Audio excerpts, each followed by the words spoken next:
ஒரு சிகை அலங்கார கூடம். ரொம்ப சுறுசுறுப்பாக எல்லாரும் வேலை செஞ்சுக்கிட்டு இருக்கிறாங்க. முடி வெட்டிக்க வந்திருக்கிறவங்க நிறைய பேர் எல்லாரும் வரிசையாக உட்காந்துருக்குறாங்க. அந்த சமயத்தில் திடீர்னு கதவை திறந்துக்கிட்டு ஒருத்தர் உள்ளே வர்றார். அவர் ஒரு பெரிய மனிதர். அவரும் முடி வெட்டிக்கிறதுக்காக தான் உள்ளே வந்திருக்கிறார். அவரை பார்த்த உடனே அங்கே வரிசையில் உட்காந்துருந்தவங்க எல்லாரும் எழுந்திரிச்சு அவர்கிட்ட வந்துட்டாங்க. அவரை சுற்றி நின்றுக்கிட்டாங்க. எப்படி இருக்கிறீங்க, நல்லா இருக்கீங்களா அப்படின்னு விசாரிக்க ஆரம்பிச்சிட்டாங்க.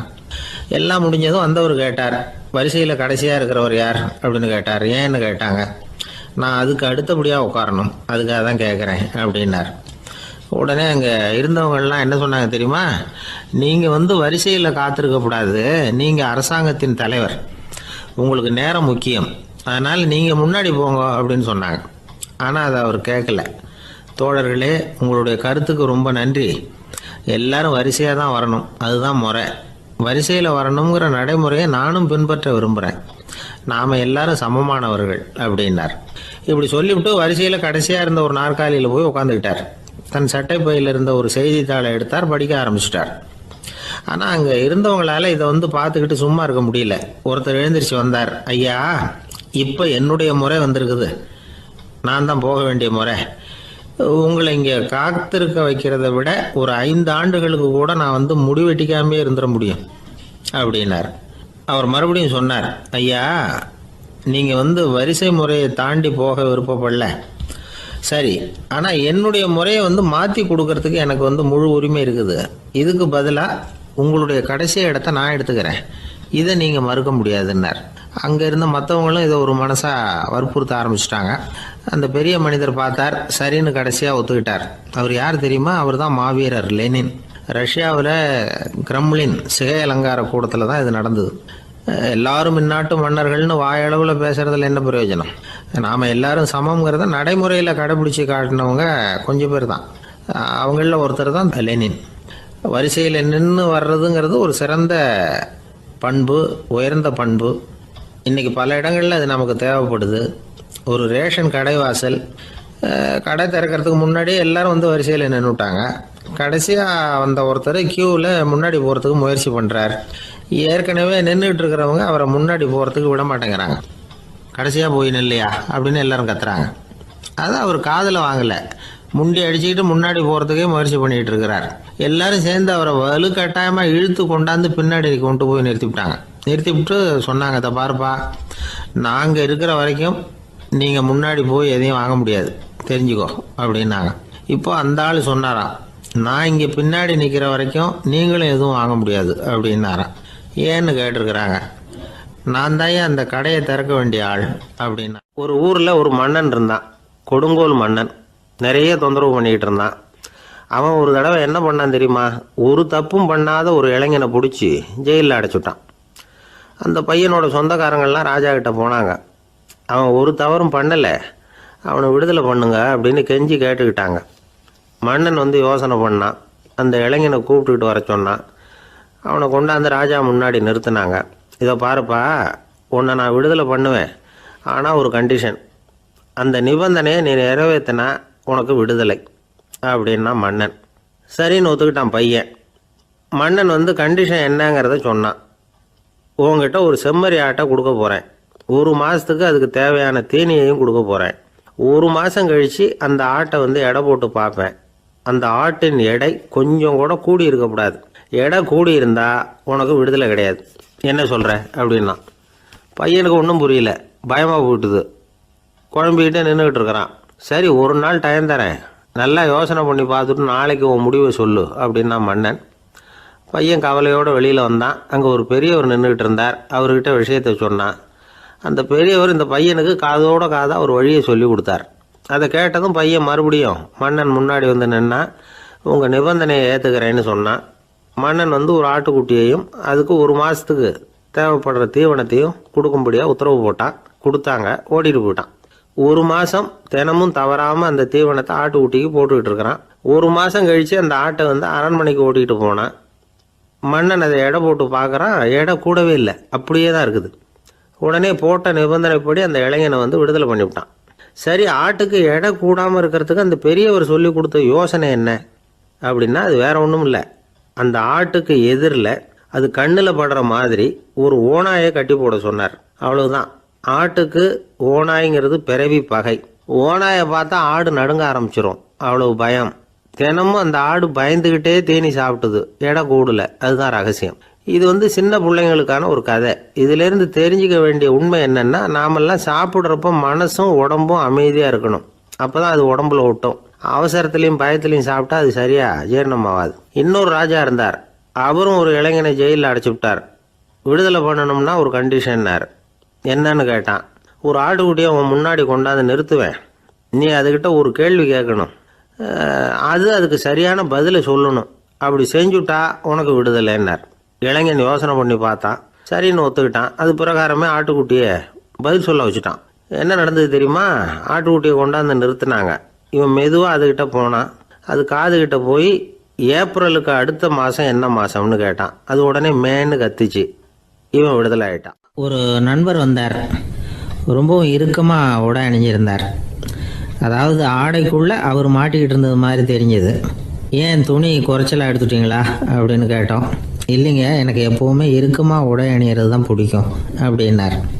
ஒருத்தர் எப்படி உடை அணிகிறார் அப்படிங்கிறத வச்சு அந்த ஆள் எப்படிப்பட்டவர் அப்படிங்கிறத கண்டுபிடிச்சிடலாம். உடை அணிகிற விதம் ஒருத்தருடைய மனநிலையை வெளிப்படுத்துதான். இப்போ இறுக்கமான உடை அணிகிறவங்க பொதுவாக மன நிம்மதி இல்லாதவங்களாக இருப்பாங்களாம், கோபக்காரங்களாக இருப்பாங்களாம். ரொம்ப தொலைதொலைப்பாக ஆடை அணிகிறவங்க இருக்கிறாங்கல்ல, அவங்கெல்லாம் அமைதியான ஆளாக இருப்பாங்களாம், சாந்தமாக இருப்பாங்களாம். இவங்கெல்லாம் போராடுறதுக்கு சரியாக வரமாட்டாங்களாம். இப்படி ஒரு கணிப்பு இருக்குது. அதனால தான் போர் வீரர்களுக்கெல்லாம் இறுக்கமான உடையை தான் கொடுக்கறது வழக்கம். ஆனால் சன்னியாசிகளை பாருங்கள், அவங்களுக்கெல்லாம் ரொம்ப தொலை உடைகள் தான். அவங்கெல்லாம் டைட் பேண்ட் போட்டுக்கிட்டு நிற்க மாட்டாங்க சன்னியாசிகள்லாம். அதே மாதிரி சன்னியாசிகள்லாம் காவி உடையை தேர்ந்தெடுக்கிறதுக்கும் காரணம் உண்டு. பல ஆண்டுகள் சோதனை செஞ்சு பார்த்துட்டு தான் சன்னியாசத்துக்கு காவி தான் சரி அப்படின்னு முடிவு பண்ணியிருக்கிறாங்க. இப்போ பௌதீக விஞ்ஞானப்படியும் அதுதான் சரி. அதாவது சூரிய ஒளியில் 7 வண்ணங்கள் உண்டு. ஒரு பொருள் மேலே அது விழும் பொழுது அந்த பொருள் நமக்கு சிவப்பாக தெரிஞ்சதுன்னா அந்த பொருள் சிவப்பை தவிர மற்ற எல்லா நிற கதிர்களையும் உள்வாங்கிக்கிட்டு சிவப்பு நிறத்தை மட்டும் வெளியில் விடுது. அதாவது விலக்கி விடுது. அதனால தான் அந்த பொருள் சிவப்பாக தெரியுது. உடல் ஆரோக்கியத்துக்கு ஓரளவு சிவப்பு தேவைப்படுது. அதனால தான் காவி உடை அணிஞ்சால் சூரிய ஒளி ஓரளவு சிவப்பை விலக்கிவிடும். அதாவது சிவப்பின் பலனும் கிடைக்கும், இந்த சிவப்பின் கெடுதலும் இல்லை அப்படின்னு யோசனை பண்ணாங்க. காவி உதய வேளையின் நிறம். கீழ் வானத்தில் கதிர் உதிக்கிற வேளையில் முதல் ஒளி தோன்றுகிற நேரத்தில் காவி நிறம் தான் கசியும். தியானம் செய்கிறப்போ முதல்ல காணக்கூடிய ஒளி காவி நிறம்தான். தியானத்தின் உச்ச நிலையின் நிறம் நீலம். தியானம் காவி நிறத்தில் ஆரம்பமாகி நீல நிறத்தில் நிறைவடைகிறது அப்படிங்கிறார் ஓஷோ. நீலம் தியான சிகரம், காவி தியான ஆரம்ப குறியீடு, ஒரு சன்னியாசியின் ஆரம்ப தரிசனம் அப்படிங்கிறார் அவர். ஒருத்தர் நாள் பூரா காவி உடையே அணிஞ்சிருந்தா அந்த நிறம் அவருக்கு தியானத்தை பற்றிய நினைவை ஊட்டிக்கிட்டே இருக்கும். இப்படியே ஆடைக்கும் தியானத்துக்கும் இடையில ஒரு தொடர் ஏற்படுது. ஒரு துறவியின் உள்ளார்ந்த பண்பாக அது மாறுது. கடை வீதியில் ஒரு பொருள் வாங்க போகிறோம், அது மறந்துடக்கூடாதுங்கிறதுக்காக ஞாபகம் முடிச்சு போட்டுக்கிறோம். அந்த முடிச்சுக்கும் பொருளுக்கும் தொடர்பு இல்லை. ஆனால் கடை வீதிக்கு போன உடனே அந்த முடிச்சு அந்த பொருளை ஞாபகப்படுத்துது. அதாவது அந்த முடிச்சு ஒரு தொடர்பு அம்சமாக அமையுது. அது மாதிரி தான் காவி உடையும். ஒரு துறவி நடக்கும் பொழுது, சாப்பிடும் பொழுது, குளிக்கும் பொழுது அவருடைய காவி உடை அவருக்கு ஞாபகப்படுத்திக்கிட்டே இருக்கும். அது ஒரு நிலைப்படுத்தப்பட்ட நினைவாக ஞாபக முடிச்சாக மாறிடுது. காவி ஆடை இல்லைன்னா ஒருத்தரால் துறவியாக முடியாதுன்னு அர்த்தம் இல்லை.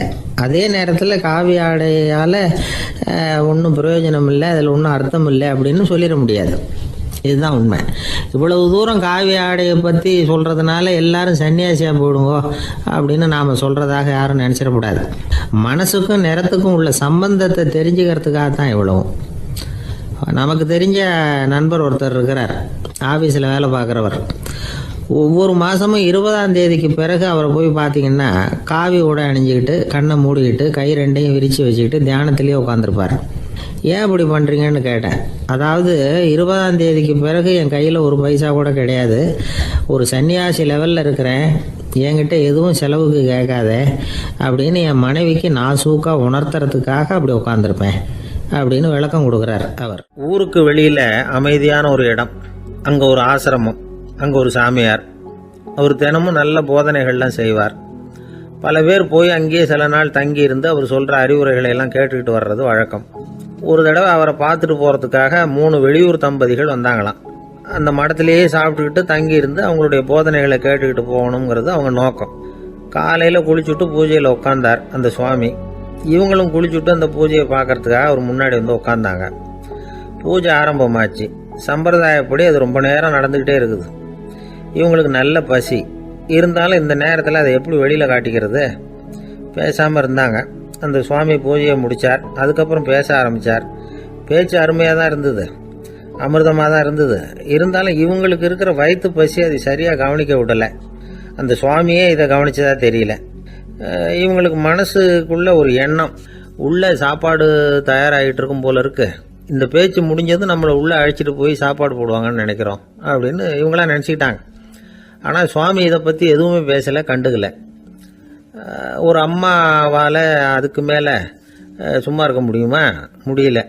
சாப்பாட்டை கவனிக்கலாமா அப்படின்னு சொல்லி மெதுவாக ஆரம்பித்தாங்க. ஓ கவனிக்கலாமே அப்படின்னு உள்ளே அழைச்சிட்டு போனார் சுவாமி. இவங்க ரொம்ப அவசரமாக எழுந்திருச்சு உள்ளே ஓடினாங்க. அங்கே ஒரு மேஜை மேலே ஒரு கிண்ணம் மூடி இருந்தது. ஓ இதுதான் சாப்பாட்டு மேஜை போல இருக்கு, இங்கே சாப்பாடு வந்துடும் அப்படின்னு நினச்சாங்க. உடனே போய் சுற்றி உக்காந்துக்கிட்டாங்க. சுவாமி அந்த கிண்ணத்தை எடுத்து அந்த அம்மா கிட்ட கொடுத்தார். அவங்க அதை வாங்கி மூடியை திறந்து பார்க்குறாங்க. உள்ளே ஒரு சாவி இருக்குது. ஓ சரிதான், இது சமையலறை சாவி போல இருக்கு, அங்கே போய் அதை திறந்து சாப்பாட்டை நாமே எடுத்துக்கிட்டு வந்து இங்கே வச்சுக்கிட்டு சாப்பிடணும் போல இருக்கு அப்படின்னு நினச்சாங்க. சாவி இருக்கு இல்லையா, வாங்க பூட்டு நிறையா காட்டுறேன் அப்படின்னு சுவாமி அவங்கள அழைச்சிட்டு போனார், காட்டினார். இவங்க அந்த அறையை ரொம்ப ஆவலோடு திறந்தாங்க. உள்ளே பார்த்தா அங்கே அரிசி, பருப்பு, விதவிதமான காய்கறி எல்லாம் இருக்குது. சமையலுக்கு வேண்டிய மிளகாய், எண்ணெய், பால், தயிர், நெய் இப்படி எல்லாமே இருக்குது. அடுப்பு, விறகு, நெருப்பு போட்டி அது கூட அங்கே இருக்குது. சாப்பாடு தயாராக இருக்கும்னு நினச்சிக்கிட்டு போனால் இப்படி இருக்குதே அப்படின்னு சொல்லி அதை பார்த்ததும் ரொம்ப சோர்ந்து போட்டாங்க அவங்க. சுவாமி என்ன இது சாப்பாடு இல்லையா அப்படின்னாங்க. அதுதான் சாப்பாட்டுக்கு வேண்டிய எல்லாம் இங்கே இருக்குதே, அடுப்பு மூட்டி நீங்கள் தான் அவங்கவுங்க ருசிக்கு தகுந்த மாதிரி சமைச்சிக்கணும், இந்த சன்னியாசிக்கு எப்படி சமைக்க தெரியும் அப்படின்னு கேட்டார் சுவாமி. சாப்பாடு தயாராக இருக்கும்னு நாங்கள் எதிர்பார்த்தோம் அப்படின்னாங்க. நீங்கள் இப்படி சொல்லுவீங்கன்னு நானும் எதிர்பார்த்தேன். இது வரைக்கும் நான் எவ்வளவோ தத்துவம்லாம் எடுத்து சொன்னேன். எல்லாத்தையும் விட இதுதான் அனுபவபூர்வமான தத்துவம். ஆண்டவன் நமக்கு நல்ல மனசை கொடுத்துருக்குறான், நல்ல வாய்ப்புகளையும் தந்திருக்கிறான், அதையெல்லாம் பயன்படுத்திக்கக்கூடிய மூளையையும் சிந்தனையையும் கொடுத்துருக்குறான். அதனால் அடுப்பை தான் நீங்கள் மூட்டணும், அடுப்பை நீங்கள் தான் மூட்டணும், உங்களுக்கு உகந்ததை நீங்கள் தான் சமைச்சு ருசித்து அனுபவிக்கணும். ஆண்டவனே அதை செஞ்சுக்கிட்டு இருக்க மாட்டான் அப்படின்னாராம் அந்த சுவாமி. நம்முடைய வாழ்க்கையில் பல நல்ல பலன்களை பெறறதுக்கு நாம் தான் முயற்சி பண்ணணும். அதுக்குரிய சூழ்நிலையை தான் ஆண்டவன் கொடுப்பானே தவிர அதை விளக்கறதுக்காக தான் அந்த சுவாமி அப்படி செஞ்சு காட்டியிருக்கிறார். இது ஒரு பெரியவர் இப்படி ஒரு விளக்கம் கொடுத்தார். அதுக்கப்புறம் அந்த 3 தம்பதிகளும் தெளிவடைஞ்சுட்டாங்களாம். நாம் தெளிவடைகிறது எப்போங்கிறது தான் தெரியல அப்படின்னு பல பேர் இதை கேட்டுட்டு சொல்லிட்டு இருக்கிறாங்க. இந்த கதையை நம்முடைய நண்பர் ஒருத்தர்கிட்ட சொன்னேன். அந்த நண்பர் ரொம்ப சந்தோஷப்பட்டார். நீங்கள் சொல்கிறது கரெக்டு சார், ஆனால் நான் அதை விட ஒரு படி மேலே சார். எனக்கெல்லாம் அரிசி பருப்பு இருக்கிற ரூம் எதுன்னு கையை காட்டிட்டா போதும், உடனே கிண்ணத்துலேருந்து சாவியை எடுத்து கொடுக்கணுங்கிற அவசியம்லாம் இல்லை எனக்கு. அப்புறம் எப்படி ரூமை திறந்துருவீங்க அப்படின்னு கேட்டேன். பூட்டை உடைச்சி திறந்துருவேன், அதுதான் எனக்கு பழக்கம் அப்படிங்கிறார். வாழ்க்கையில் வெற்றி பெற என்ன வழி? இது ஒரு முக்கியமான கேள்வி. இதுக்கு எல்லாரும் பொதுவாக சொல்கிற ஒரு பதில், உழைச்சா வெற்றி பெறலாம் அப்படிங்கிறது தான். வாழ்க்கையில் வெற்றி பெற உழைப்பு மட்டும் இருந்தால் போதாது, நேர்மையும் வேணும் அப்படிங்கிறார் பால் ஹாஃப்மேன். இவர் யார் தெரியுமா? இவர் ஒரு பெரிய பொருளாதார நிபுணர். 2வது உலகப் போர் முடிஞ்ச சமயம் அப்போ இவர் அமெரிக்காவின் நிதி ஆலோசகராக இருந்தார். தன்னுடைய வாழ்க்கையில் நடந்த பழைய நிகழ்ச்சி ஒன்று அவர் சொன்னார். இளம் வயசில் படித்து முடித்ததும் அவர் வேலை தேடிக்கிட்டு இருந்தாராம். அப்போது ஒரு கால்நடை வைத்தியர்கிட்ட போய் வேலை கேட்டிருக்கார். இவர் அங்கே போன சமயத்தில் அந்த டாக்டர் தன்னுடைய பழைய கார் ஒன்றை விற்பனை செய்யறதுக்காக வேற ஒருத்தர்கிட்ட பேரம் பேசிக்கிட்டு இருந்தார்.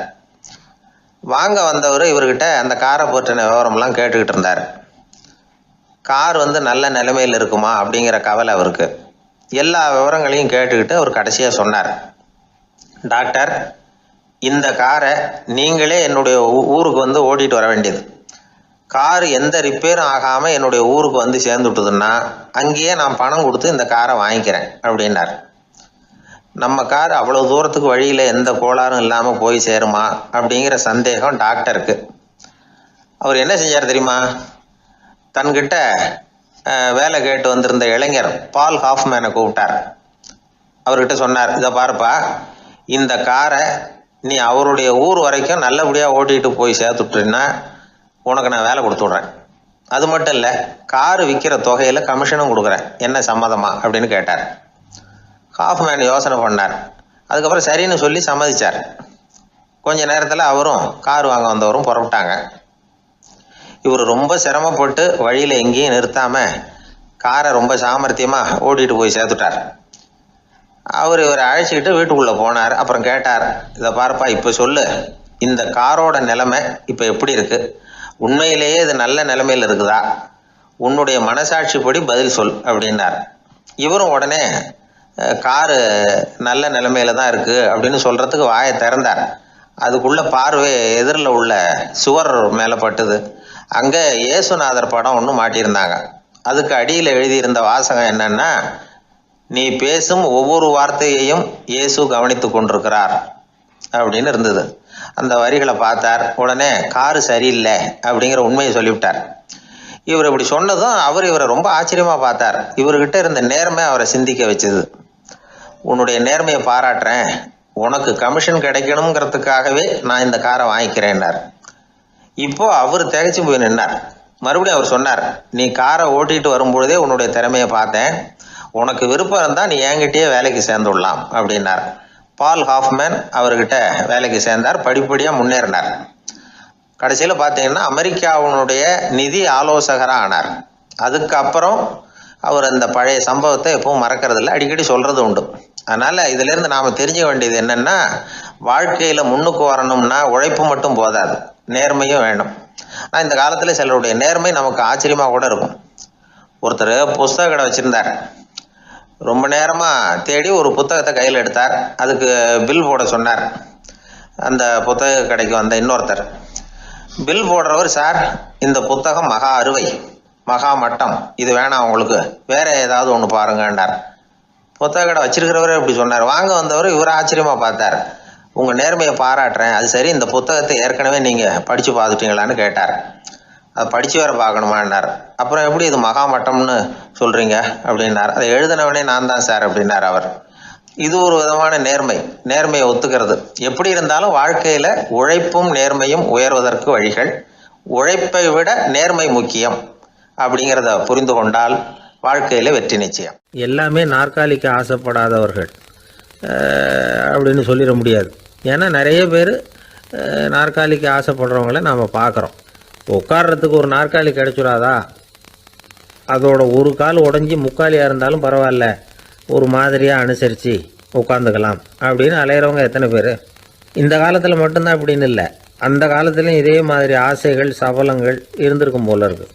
பரமசிவன் வசிஷ்டருக்கு ஒரு விசேஷமான ஆசனத்தை கொடுத்துருந்தாராம்.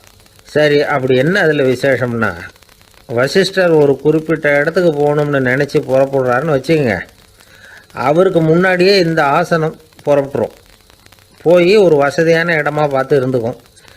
வசிஷ்டர் போவார். அங்கே போனதும் எங்கே உட்காரலாம்ங்கிற இட பிரச்சனையெல்லாம் அவருக்கு ஏற்படுறதில்ல.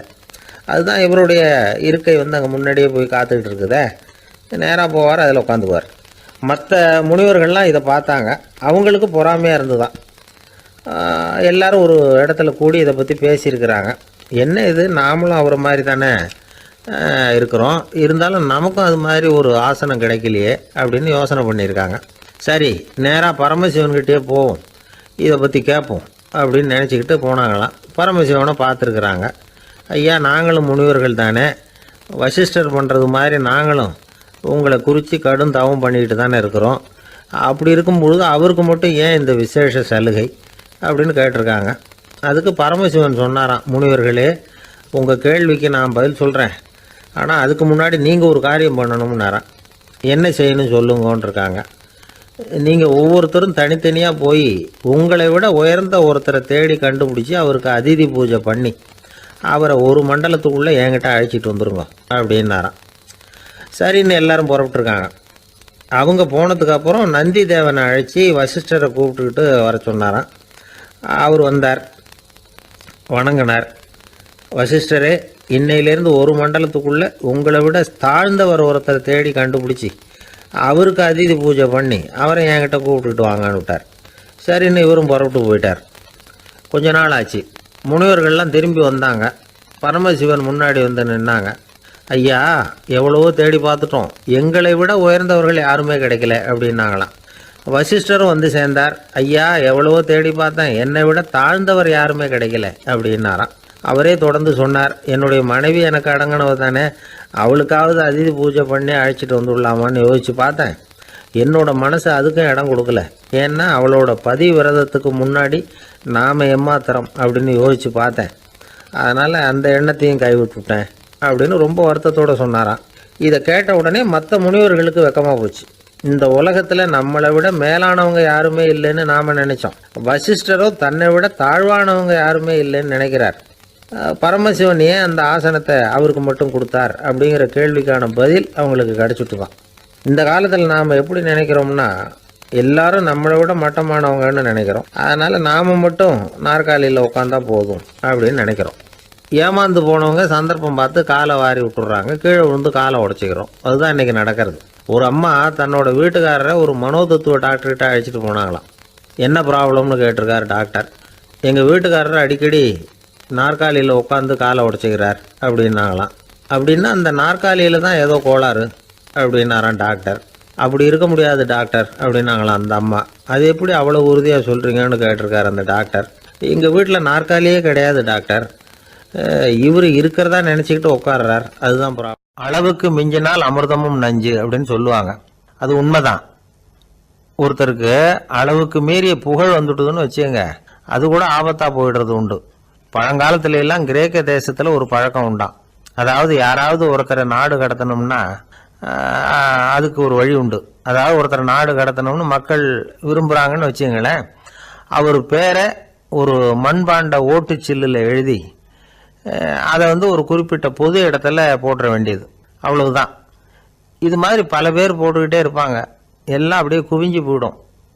அந்த ஓட்டாஞ்சில்லு குவியலில் யாருடைய பேர் அதிகமாக இருக்குதோ அந்த நபரை ஒரு 10 ஆண்டுகள் நாடு கடத்தி விடுவாங்க.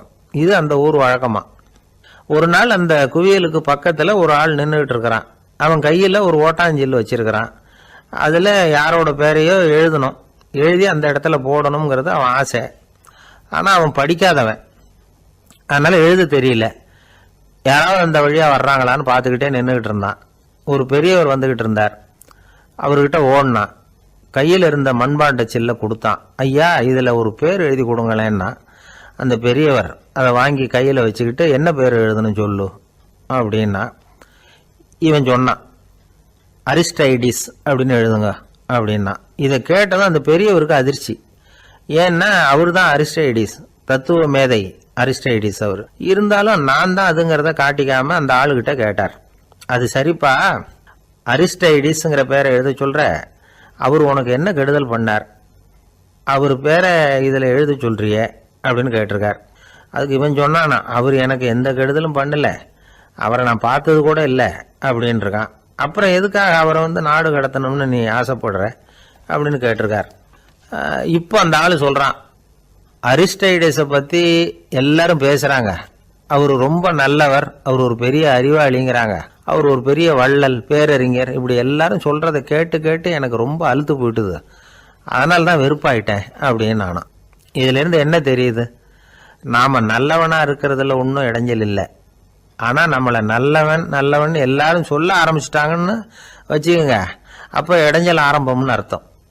எதுவுமே அளவுக்கு மிஞ்சி போகாமல் பார்த்துக்க வேண்டியது ரொம்ப அவசியம். அளவுக்கு அதிகமாக ஆசைப்படாதவங்களில் ஆப்ரஹாம் லிங்கனும் ஒருத்தரான். அவர் ஒரு தடவை தன்னுடைய நண்பர்கள்கிட்ட பேசிக்கிட்டு இருந்தாராம்.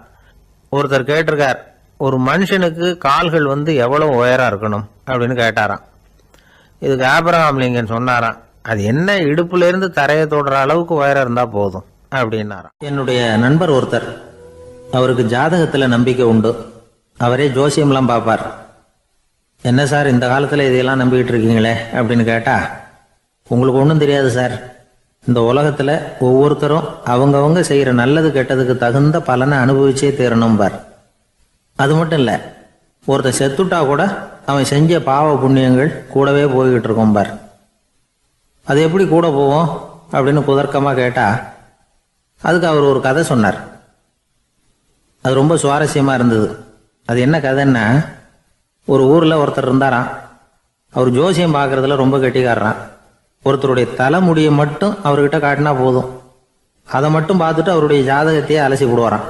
அப்பேற்பட்ட திறமை. அந்த ஆள் ஒரு சமயம் கன்னியாகுமரி கடற்கரைக்கு போயிருந்திருக்கார். அங்கே கரை ஓரமாக ஒரு மண்டை ஓடு கிடந்திருக்கு. அதை எடுத்து பார்த்துருக்கார். அந்த மண்டை ஓட்டை வச்சுக்கிட்டே அதோட ஜாதகத்தை அலசியிருக்கார்.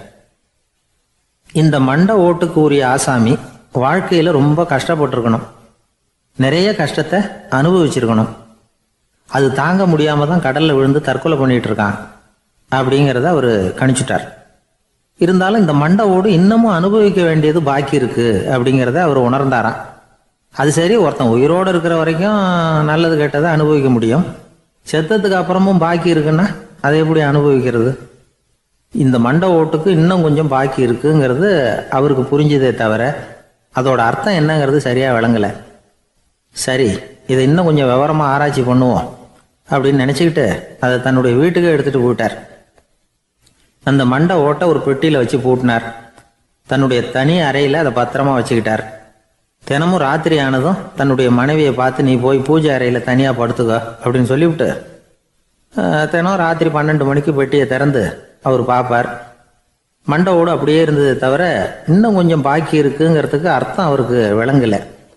அந்த மண்டை ஓட்டுக்கு இன்னும் என்ன பாக்கி இருக்க போகுது? எப்படியோ ஒரு 10 நாள் போச்சு. அந்த வீட்டம்மாவுக்கு சந்தேகம் வந்துட்டுது. நம்ம வீட்டுக்காரரு நம்மளை தனியாக ஏன் தூங்க சொல்கிறார் அப்படிங்கிற சந்தேகம்.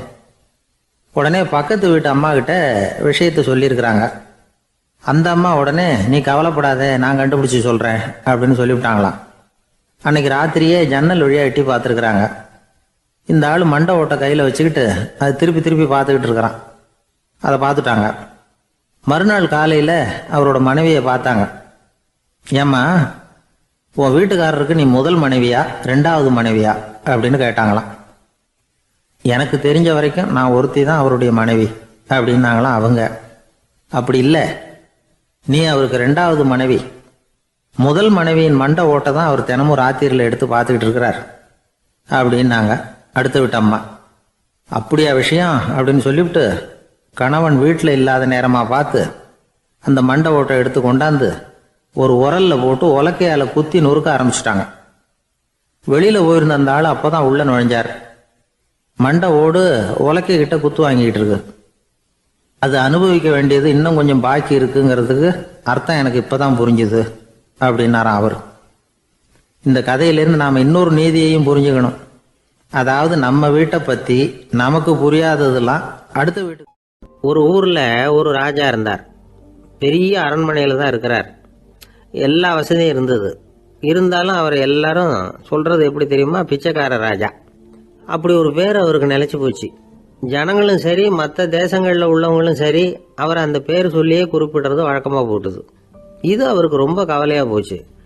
என்ன இது, நம்மளை தேடி வர்றவங்களுக்கெல்லாம் நாம் சோறு போடுறோம், நம்ம புகழ்ந்து பாடல் ஏற்றி கொண்டு வர்ற புலவர்களுக்கெல்லாம் அவங்க எப்படி வந்தாலும் ஒருவேளை சோறு போடணுங்கிறது உத்தரவு. இவ்வளவுலாம் செஞ்சும் நம்மளை போய் பிச்சைக்கார ராஜான்னு எல்லாரும் சொல்கிறாங்களே, அது ஏன், எதுக்காக அப்படி சொல்கிறாங்க? இதுதான் ராஜாவுக்கு குழப்பம். சரி, இதை பற்றி நம்ம அமைச்சர்கள்கிட்ட கேட்கலாமா அப்படின்னு யோசனை பண்ணார். இந்த விஷயத்தை போய் அவங்ககிட்ட எப்படி கேட்கறதுன்னு அவருக்கு தயக்கமாக இருந்தது. கௌரவ குறைச்சலாக தெரிஞ்சுது அவருக்கு. சரி, சாதாரண குடிமக்கள்கிட்ட இதை பற்றி கேட்கலாமா அப்படின்னு யோசனை பண்ணார். கேட்கலாம், ஆனால் அவங்க யாரும் ராஜா முன்னாடி வந்து நின்று தைரியமாக பேசக்கூடிய அளவுக்கு இல்லை. ராஜாவோட குழப்பம் நாளுக்கு நாள் அதிகமாக போச்சு. கடைசியாக அவர் ஒரு முடிவுக்கு வந்தார். அதாவது இதை பற்றி ஒரு பிச்சைக்காரங்கிட்டே கேட்டு பார்த்துட்டா என்ன. இதுதான் அவர் பண்ண முடிவு. உடனே மாறு வேஷம் போட்டுக்கிட்டு நகர்வலம் போனார். ஒரு பிச்சைக்காரனை கண்டுபிடிச்சார். இதை பாருப்பா, நம்ம ராஜாவை எல்லாரும் பிச்சைக்கார ராஜான்னே சொல்கிறாங்களே, அதுக்கு என்ன காரணமாக இருக்கும் அப்படின்னு கேட்டார். அதுக்கு அவன் சொல்கிறான், இதுக்கான பதிலை இன்னும் ஒரு 30 நாளில் சொல்கிறேன் அப்படின்னா. உடனே இவருக்கு சந்தோஷம். உண்மையை அவங்ககிட்ட சொன்னார். நான் வேற யாரும் இல்லை, நான் தான் இந்த நாட்டு ராஜா. இப்போ நீ என் கூடவே வந்துடு, அரண்மனையிலேயே தங்கிக்கோ. 30 நாள் கழித்து எனக்கு பதில் சொல்லிவிட்டு அதுக்கப்புறமா நீ போகலாம் அப்படின்னு சொல்லி அழைச்சிட்டு வந்துட்டார். அரண்மனையில் ஒரு மூலையில் அவன் தங்கறதுக்கு இடம் கொடுத்தார். தினம் 2 வேளையும் இவனுக்கு சோறு போடுங்க அப்படின்னு உத்தரவு போட்டார். ராஜா கொடுத்த இடத்துல போய் உக்காந்துக்கிட்டான் அந்த பிச்சைக்காரன். தினமும் அந்த அரண்மனையில் நடக்கிறதையெல்லாம் கவனிச்சிக்கிட்டு வந்தான். வேளைக்கு சாப்பாடு வரும், சாப்பிட்டுக்கிட்டு இருக்கான். இப்படி 30 நாள் முடிஞ்சுது. ராஜா வந்தார். என்னோட கேள்விக்கு பதில் என்னன்னு கண்டுபிடிச்சிட்டியான்னார். கண்டுபிடிச்சிட்டேன்னா. என்ன எல்லாரும் பிச்சைக்கார ராஜான்னு சொல்றாங்களே, அது நியாயமா படுதா உனக்குன்னு கேட்டார். நியாயமா தான் படுது, சந்தேகம் இல்லாம நீங்க பிச்சைக்கார ராஜா தான். என்னதான் நீங்க வசதியோடவும் படைபலத்தோடவும் இருந்தா கூட நீங்க எங்க வர்க்கத்தை சேர்ந்த ஆசாமி தான் அப்படின்னு அடிச்சு சொல்லிவிட்டான் அந்த ஆள். எதனால் அப்படி சொல்றேன்னு கேட்டார் இவர். அரசே, ஒரு உண்மையை கண்டுபிடிச்சி சொல்றதா நான் உங்ககிட்ட சொன்னேன்.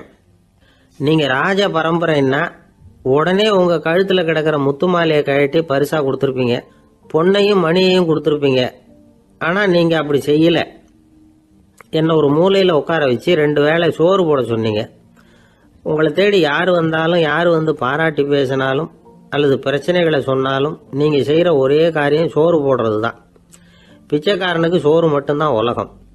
உங்க விஷயத்திலையும் நீங்க அப்படித்தான் நினைக்கிறதாக தெரியுது. நல்லா கவனிங்க. எந்த ஒரு பிரச்சனைக்கும் சோறு தான் முடிவுன்னு நினைக்கிறீங்க பாருங்க. நீங்க சந்தேகமில்லாத எங்களை சேர்ந்த ஆளுதான் அப்படின்னு விட்டான் அந்த பிச்சைக்காரன். அதுக்கப்புறம் தான் அந்த ராஜா தன்னுடைய தவறுகளை எல்லாம் தேர்த்திக்கிட்டாராம். பசின்னு வர்றவங்களுக்கு சோறு தான் போடணும், அது தப்பு இல்லை. பாராட்ட வர்றவங்களுக்கெல்லாம் சோத்தையே போட்டு அனுப்புனா இப்படிதான் பேர் வரும்.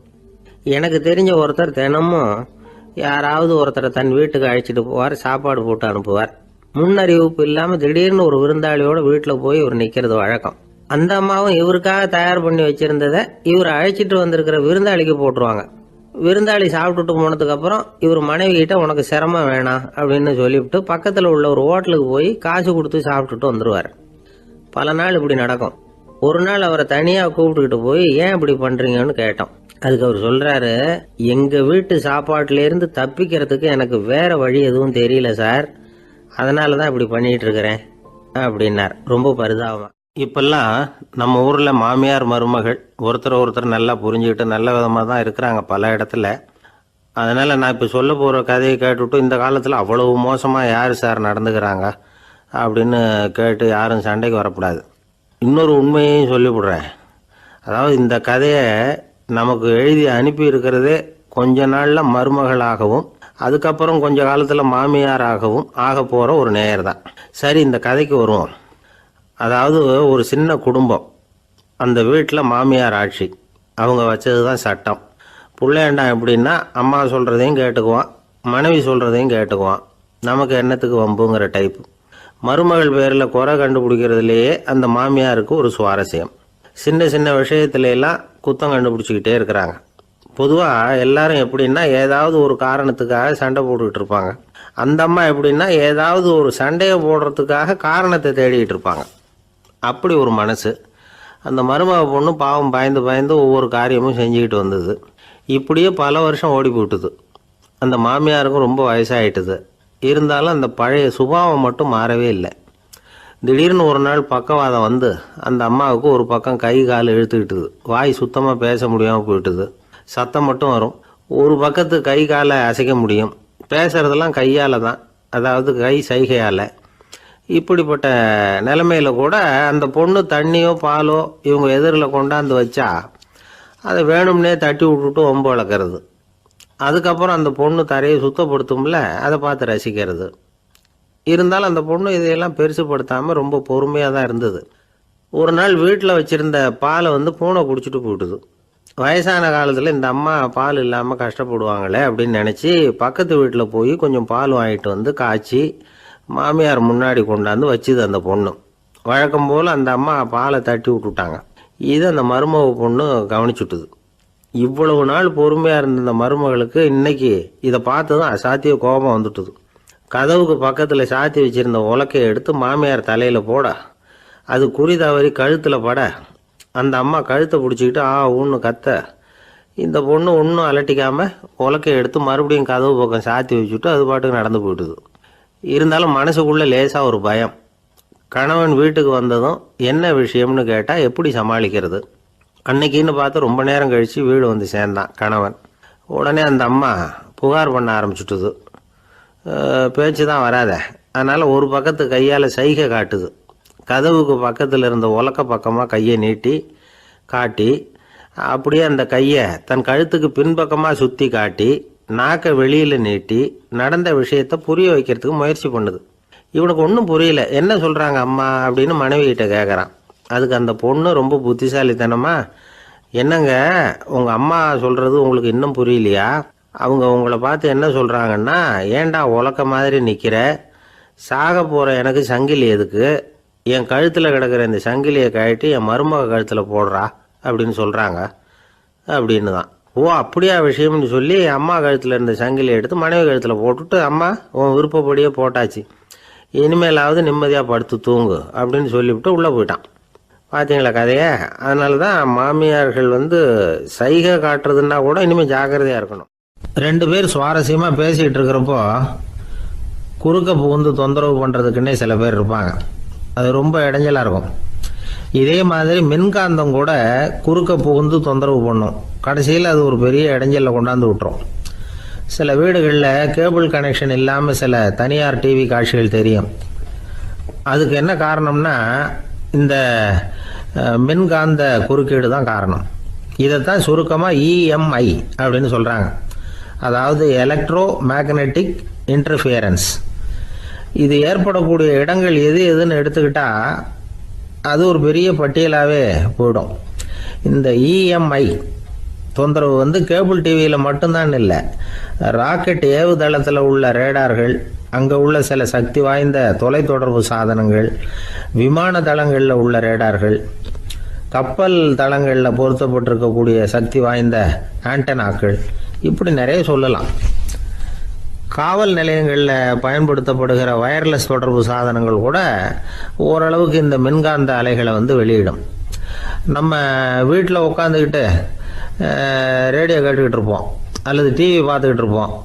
அந்த சமயத்தில் பக்கத்து தெருவில் ஒரு மோட்டார் சைக்கிள் அல்லது காரு, குறிப்பாக பெட்ரோல் இன்ஜின், அது போகிறப்போ அதில் உள்ள மின்கலத்தில் அதாவது மேக்னெட்டோ பேட்டரியிலிருந்து வெளிப்படுகிற மின்காந்த அலை இங்கே டிவியிலையும் ரேடியோவிலையும் கரகரப்பை உண்டு பண்ணும். சரி, இது பெருசாக என்ன இடைஞ்சலை உண்டு பண்ணிட போகுது அப்படின்னு நாம் அலட்சியமாக நினைக்கலாம். வயசானவங்களுக்கு மறதி நோயின்னு ஒன்று வரும்ல, அல்ஷமீர், அதாவது மூளையில் உள்ள செல்கள் செயலிழந்து போயிடுறது. அது செய்ய வேண்டிய வேலையை மறந்துடும். மனைவியே எதிரில் நின்னா கூட உன்னை எங்கேயோ பார்த்தது மாதிரி தெரியுதே அப்படின்னு சொல்லிட்டு இருப்பாங்க. அப்படி ஒரு மறதி. இந்த விசித்திரமான நோய்க்கு இதுவரைக்கும் மருந்தே இல்லைன்னு வேற சொல்கிறாங்க. இந்த மைக்ரோ ஓவன் அப்படின்னு சொல்லக்கூடிய சமையல் அடுப்புகள் கூட மின்காந்த அலைகளை வெளியிடுது. சமயத்தில் சில தொழிற்சாலைகளில் கூட பெரிய விபத்துக்களை இந்த இஎம்ஐ உண்டு பண்ணிவிடும். இதை பற்றி தீவிரமாக சிந்திக்க ஆரம்பித்ததே ஒரு விபத்துக்கு பிறகு தான். அமெரிக்காவுக்கும் வியட்நாமுக்கும் இடையில் போர் நடந்தது. அந்த சமயம் அமெரிக்காவுக்கு சொந்தமான விமானம் தாங்கி கப்பல் ஒன்று வியட்நாமை தாக்கிறதுக்கு தயாராக ஏவுகணைகளோட கடலில் நிறுத்தி வைக்கப்பட்டிருந்தது.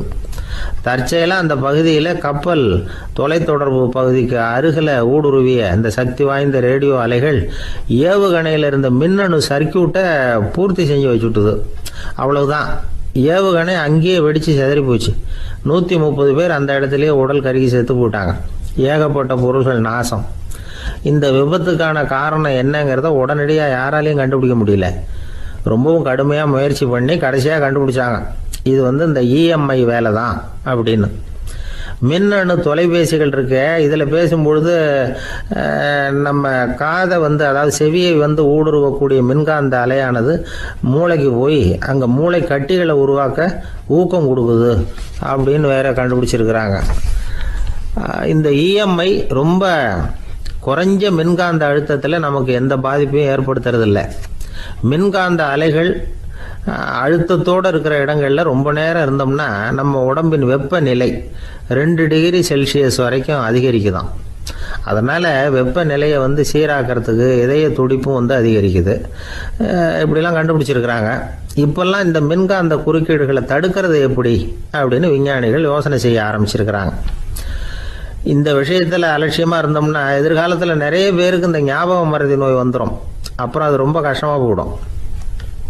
ஒரு குடும்ப தலைவர் தன் மனைவியை பார்த்து, யார் நீ, உன்னை எங்கேயோ பார்த்தது மாதிரி இருக்குதே அப்படின்னு சொல்லிக்கிட்டு இருந்தார். உடனடியாக அவரை போய் பார்த்தேன். வாங்க டாக்டர்கிட்ட போகலாம் அப்படின்னு. அவர் என்னை தனியாக அழைச்சிட்டு போய் காதோட காதாக மெதுவாக சொல்கிறார், இதை பார்ப்பா, என் கையில் பணம் இல்லாத போகலாம், அப்படி மறதி நோய் வந்துவிட்டது மாதிரி நடிச்சுக்கிட்டு இருப்பேன், அவ்வளவுதான், அதை நீ கண்டுக்காத அப்படின்னார். ஒரு பெரிய பியானோ கலைஞர் வியன்னாவில் இருந்தார். ரொம்ப புகழ்பெற்ற இசை கலைஞர் அவர். இங்கிலாந்து மகாராணி விக்டோரியா அவருடைய சங்கீதத்தை கேட்கணும்னு ஆசைப்பட்டாங்க. அவரை அரண்மனைக்கு கூப்பிட்டாங்களாம். பியானோ வாசிக்க சொல்லி கேட்டாங்களாம். இவரும் ரொம்ப பிரமாதமாக வாசித்து காட்டியிருக்கார். உடனே பாராட்டி பரிசுகள்லாம் கொடுத்து அனுப்புனாங்களாம். அந்த இசையை கேட்கறதுல அரசிக்கு ரொம்பவும் ஆர்வம் உண்டு. அதனால் அதுக்கப்புறமும் அந்த கலைஞர் அடிக்கடி அரண்மனைக்கு வர வேண்டிய அவசியம் ஏற்பட்டது. ஏன்னா அரசி கூப்பிட ஆரம்பித்தாங்க. இவர் போகணும், அங்கே இசை நிகழ்ச்சி நடத்தணும். இவர் அங்கே பாடி வாசிக்கிறது உண்டு. ஒரு தடவை மகாராணி அவரை பார்த்து, உங்கள் நாட்டு தேசிய கீதம் பாடுங்களேன் அப்படின்னு கேட்டாங்களாம். உடனே அவர் தன்னுடைய நாடான ஆஸ்திரியாவின் தேசிய கீதத்தை பாடியிருக்கிறார். அவர் பாட ஆரம்பித்த உடனே மகாராணி எழுந்திருச்சு நின்னாங்களாம். அதுக்கு மரியாதை செலுத்துகிற நோக்கத்தோட பாட்டு முடிகிற வரைக்கும் அப்படியே நின்றுகிட்டு இருந்தாங்களாம். இதுதான் அந்த அரசியினுடைய பெருந்தன்மை. அதாவது நாட்டுப்பற்றுங்கிறது அந்த அளவுக்கு அப்படி இருக்கணும். இப்படி ஒரு அரசியே நம்ம நாட்டு தேசிய கீதத்துக்கு எழுந்திருச்சு நின்று மரியாதை செலுத்துறாங்க அப்படிங்கிறத புரிஞ்சுக்கும் பொழுது அந்த முதிய கலைஞரின் மகிழ்ச்சிக்கு அளவே இல்லையாம். அதுக்கப்புறம் அந்த பியானோ கலைஞர் ஒரு நாள் தன்னுடைய நண்பர் ஒருத்தர்கிட்ட பேசிக்கிட்டு இருந்தாராம். அப்போ சொன்னாராம், மகாராணியார் எனக்கு எவ்வளவோ பரிசுகள்லாம் கொடுத்துருக்குறாங்க. ஒரு தடவை எனக்கு வைரக்கல் பதித்த அணி ஒன்றை கூட பரிசாக கொடுத்தாங்க. ஆனால் அதை விட உயர்ந்த விலை மதிக்க முடியாத அணி என்ன தெரியுமா? நான் என்னுடைய நாட்டு தேசிய கீதத்தை நான் பாடுறப்போ அவங்க எழுந்திருச்சு நின்று மரியாதை செலுத்தினாங்களே, அதுதான் எனக்கு கிடைச்ச மிகப்பெரிய பரிசு அப்படின்னாராம். எனக்கு தெரிஞ்ச சங்கீத வித்வான் ஒருத்தர் இருக்கார். சமீபத்தில் ஒரு நாள் அவரை பார்த்தேன். எப்படி போயிட்டுருக்கு உங்கள் தொழில் அப்படின்னு கேட்டேன். ரொம்பவும் வித்தியாசமாக போயிட்டுருக்குங்க அப்படின்னார். என்ன சொல்கிறீங்க அப்படின்னு. முன்னாடியெல்லாம் நான் பாடினா எதிரில் இருக்கிறவங்க தான் எழுந்திரிச்சு போயிட்டு இருந்தாங்க. இப்போ எப்படின்னா நான் பாட ஆரம்பிச்சுட்டா உடனே பக்கவாத்தியக்காரனே எழுந்திரிச்சு போயிடுறான் அப்படின்னார் ரொம்ப வேதனையோட. ஒருத்தரை பார்த்து உன்னுடைய நண்பர்கள் யார் அப்படின்னு ஒரு கேள்வி கேட்டு பாருங்க. கொஞ்சம் யோசிச்சு பதில் சொல்லுவாங்க. அவங்க கிட்டேயே உன்னுடைய எதிரிகள் யார் அப்படின்னு கேளுங்க, கடகடன்னு ஒப்பிச்சிருவாங்க. நம்ம மனசு இருக்க அது எப்படின்னா, நம்ம நண்பர்களை விட எதிரிகளை அது நல்லா ஞாபகத்தில் வச்சுக்கும். இது ஒரு ஆச்சரியமான உண்மை. உங்களால் நண்பர்களை மறந்துட முடியும், ஆனால் எதிரிகளை மறந்துட முடியாது. இது ஒரு வேடிக்கையான நிலைமை தான். அழகான தருணங்களை நாம் ஏன் மறந்துடுறோம்? இது இயற்கை. ஏன்னா நம்ம மனசு மலர்களை கவனிக்கிறது இல்லை, அதில் இருக்கிற முள்ளை தான் கவனிக்குது. தன்னை காயப்படுத்துகிற எதையும் அது உடனே கண்டுகொள்ளுது. ஒரு தெளிந்த சிந்தனை உடைய மனசு மிக அழகாக உள்ள எல்லாத்தையும் கவனிக்கும். அது நன்றியுடன் உணரக்கூடிய எல்லாத்தையும் பார்த்து குறிச்சிக்கும். இப்படிப்பட்டவங்க வாழ்க்கை இயல்பாகவே நல்லா அமையும். அது ரொம்ப அபூர்வம். மனசில் உள்ள ஒரு சிறிய அமைப்பை மாற்றுவதை பொறுத்து தான் இந்த விஷயம் அப்படிங்கிறார் ஓஷோ. ஒரு யூத கோவில் இருந்து தான், அது யூதர்களின் மடமாகவும் இருந்தது. அங்கே ஒரு தலைமை குரு, அவர் ரொம்ப கண்டிப்பானவர். அந்த கோவிலை ஒட்டி ஒரு தோட்டம். ஒரு நாள் காலையில் அந்த தோட்டத்தில் 2 இளம் யூதர்கள் நடந்து போய்கிட்டு இருக்கிறாங்க. காலையில் 1 மணி நேரம், மாலையில் 1 மணி நேரம் அவங்க அந்த தோட்டத்தில் நடக்கிறதுக்கு அனுமதி உண்டு. மற்ற நேரங்களில் அவங்க மத புத்தகங்களை படிக்கணும், பிற விதிமுறைகளை கடைபிடிக்கணும். அந்த 2 பேருமே தொடர்ந்து புகைப்பிடிக்கிற பழக்கம் உள்ளவங்க. ஆனால் கோவில் மடத்தில் இருக்கிறப்போ அவங்க புகைப்பிடிக்க முடியாது, அது கடுமையான குற்றம். சரி, நாம் தோட்டத்தில் இருக்கிறப்போவாவது புகைப்பிடிக்கலாமா அப்படின்னு ஒரு ஆசை அவங்க 2 பேருக்குமே. இருந்தாலும் பயம். இப்படி கேட்டால் மதகுரு என்ன சொல்லுவாரோ அல்லது என்ன செய்வாரோங்கிற பயம். இப்படியே கொஞ்ச நாள் ஆச்சு. ஒரு நாள் இந்த 2 பேரில் ஒருத்தன் ரொம்ப கலங்கி போய் அந்த கோவிலில் இருந்து வெளியில் வந்துக்கிட்டு இருந்தான். வந்தவன் நேராக தோட்டத்து பக்கம் போனான். அங்கே இன்னொருத்தன் ஆனந்தமாக புகை பிடிச்சிக்கிட்டு இருக்கிறான். அதை பார்த்து தான் இவனுக்கு அதிர்ச்சி. அட கடவுளே, என்ன இது, நீ கேட்காமலே ஆரம்பிச்சிட்டியா அப்படின்னா. இல்லை நான் கேட்டுவிட்டு தான் ஆரம்பிச்சிருக்கேன்னா அவன். அப்படியா, என்ன மனுஷன் இவர், நானும் தான் கேட்டேன், என்ன கண்ணாபுண்ணான்னு திட்டி விட்டார். இது என்ன கோவிலா இல்லை நரகமா? உனக்கு புகை பிடிக்கணும்னு ஆசையாக இருந்தால் நரகத்துக்கு போகணும்னு சொல்லிவிட்டார். அது சரி, உன்னை மட்டும் எப்படி அனுமதிச்சார் அப்படின்னு கேட்டான் இவன். அவன் சிரிச்சுக்கிட்டே, நீ எப்படி கேட்ட சொல்லு அப்படின்னா, நாம் இந்த தோட்டத்துக்கு வர அனுமதிக்கப்பட்டிருக்கிறதே ஜபத்துக்காகத்தானே, அதனால் நான் ஜபம் சொல்லும் பொழுது புகை பிடிக்கலாமா அப்படின்னு கேட்டேன். அதுக்கு தான் அவர் சத்தம் போட்டு என்னை அடிக்கவே வந்துட்டார் அப்படின்னா இவன். நீ ஒரு மாதிரியாக கேட்டிருக்க, நான் வேற மாதிரியாக கேட்டிருக்கிறேன். ஜெபம் சொல்லும்போது புகை பிடிக்கலாமான்னு நீ கேட்டிருக்க. ஐயா, புகை பிடிக்கும் பொழுது ஜபிக்கலாமா அப்படின்னு நான் கேட்டேன். அதில் தப்பு ஒன்றும் இல்லை அப்படின்னு பதில் சொல்லிட்டார் அப்படின்னா. ஒரு சிறிய மாற்றம்தான் அது மிகப்பெரிய மாறுதலை ஏற்படுத்தி விட்டது. மனசு நல்ல விதமாக சிந்திக்க ஆரம்பிச்சுட்டுதுன்னா மகிழ்ச்சிக்கு பஞ்சம் இல்லை. ஒரு கஞ்சன் ஆற்றுல விழுந்துட்டான், வெள்ளத்தில் தத்தளிச்சுக்கிட்டு இருக்கிறான். கரையில் நின்ன ஒருத்தர், உன் கையை கொண்டா இப்படி பிடிச்சி இழுத்து கரையில் சேர்த்து விடுறேன்னார். எதையும் கொடுத்து பழக்கம் இல்லாத அவன் கையையும் கொடுக்க மாட்டேன்னுட்டான். இவர் பார்த்தார், உன் கையை கொடுன்னு சொல்கிறதுக்கு பதிலாக நான் என் கையை கொடுக்குறேன் பிடிச்சிக்கோ அப்படின்னார். அவன் கப்புன்னு பிடிச்சிக்கிட்டான், இழுத்து கரையில் போட்டார். ஒரு பூங்கா, அங்கே ஒருத்தர் நின்றுட்டு இருக்கிறார். நின்றுக்கிட்டே ஏதோ ஆழ்ந்த யோசனையில் இருக்கிறார். அந்த பக்கமாக இன்னொருத்தர் வந்தார். இவரை கவனிச்சார். என்ன யோசனைன்னு கேட்டார். எப்படி எழுந்திருக்கிறதுன்னு யோசனை பண்ணிகிட்டு இருக்கிறேன்னார் அவர். கேட்டவருக்கு ஒரு மாதிரி ஆயிட்டுது. ஏற்கனவே நின்றுக்கிட்டு இருக்கிற ஒருத்தர் எப்படி எழுந்திரிச்சு நிற்கிறதுன்னு யோசிக்கிறாருன்னா அது ஆச்சரியம் தானே. அதுக்கப்புறம் இவர் யோசிக்க ஆரம்பித்தார், என்ன இவர் இப்படி பேசுகிறாரு அப்படின்னு. கீழே விழுந்தால் தானே எழுந்திரிச்சு நிற்க முடியும். அதனால் எழுந்திரிக்கணும்னு நினைக்கிறவங்க முதல்ல கீழே விழணும். இவர் முதல்ல கீழே விழணும், அதுக்கப்புறம் தான் எழுந்திருக்கிறது எப்படின்னு சிந்திக்க முடியும். இந்த உலகத்தில் எல்லாருமே கீழே விழுந்து எழுந்தவர்கள் தான். இப்போ இந்த குழந்தை பருவத்தில் கீழே விழாமல் நடைபயில கற்றுக்கிட்டவங்க யாராவது உண்டா? சின்ன வயசில் ஒரு தடவை கூட கீழே விழலை சார், அப்படியே பிறந்தார் வளர்ந்தார் பெரியவர் ஆயிட்டார் அப்படின்னு யாரையும் சொல்ல முடியாது. அதனால் மனுஷங்கிறவன் விழுந்து புரண்டு எழுந்து தான் நடக்க கற்றுக்கிறான். ஒரு உண்மையை நாம் எல்லாரும் புரிஞ்சுக்கணும். இந்த உலகத்தில் தவறு செய்யாத மனிதர்களே யாரும் கிடையாது. அப்படி இருக்கிறப்போ எப்போதாவது நாம் தவறு பண்ணிவிட்டோம்னா அதுக்காக மனசு உடஞ்சி போயிடக்கூடாது, வாழ்க்கையில் வெறுப்பு வந்துடக்கூடாது. ஒரு தவறு நடந்துவிட்டுதா அதுக்காக மனசு உடஞ்சி போடாதீங்க, அதை ஒரு பாடமாக எடுத்துக்கங்க. அதே தவறு மறுபடியும் நடக்காமல் வேணும்னா பார்த்துக்கலாம், அது போதும். தடைக்கல்ல படிக்கெல்லாம் மாற்றிக்கணும், இதுதான் இதில் முக்கியம். ஒரு அலுவலகம், அங்கே ஒரு அதிகாரி, அவர் உயர்ந்த பதவியில் இருந்தார், சிறந்த நிர்வாகின்னு பேர் வாங்கினவர். அவர் தனக்கு கீழே வேலை செய்கிறவங்க கிட்டெல்லாம் சொல்லுவாராம், இந்த நிறுவனத்தில் நீங்கள் எத்தனை தடவை வேணும்னாலும் தவறுகள் செய்யலாம், ஆனால் ஒரே விஷயம் என்னென்னா ஒரே தவறை மறுபடியும் செய்யக்கூடாது, அது முக்கியம் அப்படின்பாராம். இதை மேம்போக்காக பார்த்தா அவர் ஏதோ தன்னுடைய ஊழியர்களை தவறு செய்ய தூண்டுறது மாதிரி தெரியும். ஆனால் உண்மை அப்படி இல்லை. இன்னைக்கு என்ன நடக்குது தெரியுமா? அநேகமாக எல்லா மனிதர்களுமே ஒரே தவறை தான் மறுபடியும் மறுபடியும் செய்கிறாங்க. விளையாட்டு வீரர்கள் ஒரே மாதிரியான தவறுகளை திரும்ப திரும்ப செய்கிறது உண்டு. கணக்கு எழுதுகிறவங்கள பாருங்கள், ஒரே தப்பை மறுபடியும் மறுபடியும் செய்வாங்க.